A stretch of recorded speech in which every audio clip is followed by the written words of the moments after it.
has concluded that this question of when, not if, an armed conflict with Russia and/or China begins. Now preparations are underway to ensure that the U.S. is ready for such a war.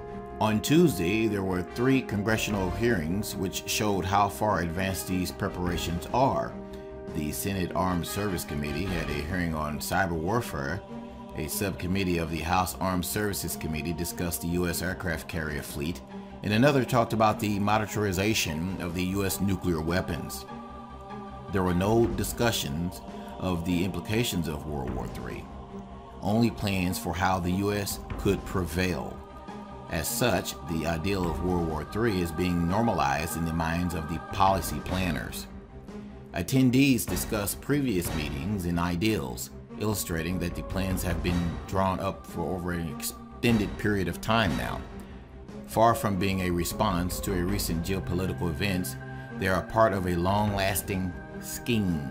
At each of the hearings, a conflict between major world powers was discussed in a short time frame. War is predicted to occur in a matter of years rather than decades, and it will be with other nation states rather than a terrorist group. The hearings were devoted to working out which techniques, assets, and human resources the U.S. needs to win such a war, and the acceptance of a conflict was evident among Democrats as well as Republicans.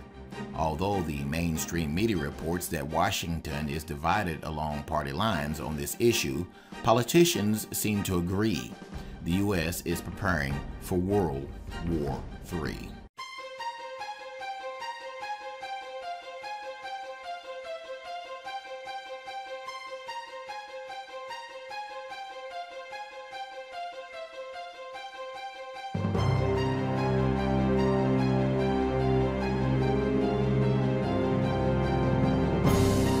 Some very mysterious maneuvers over the Pacific are forcing a change in LAX landings late at night. Eyewitness News reporter Jory Rand tells us that means more noise for thousands of people in the flight path. He's live near the airport tonight. Jory?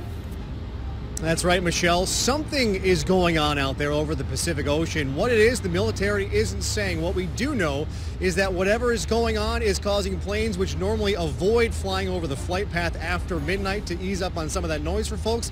Well, they're going to keep doing that, and it's going to happen all night long.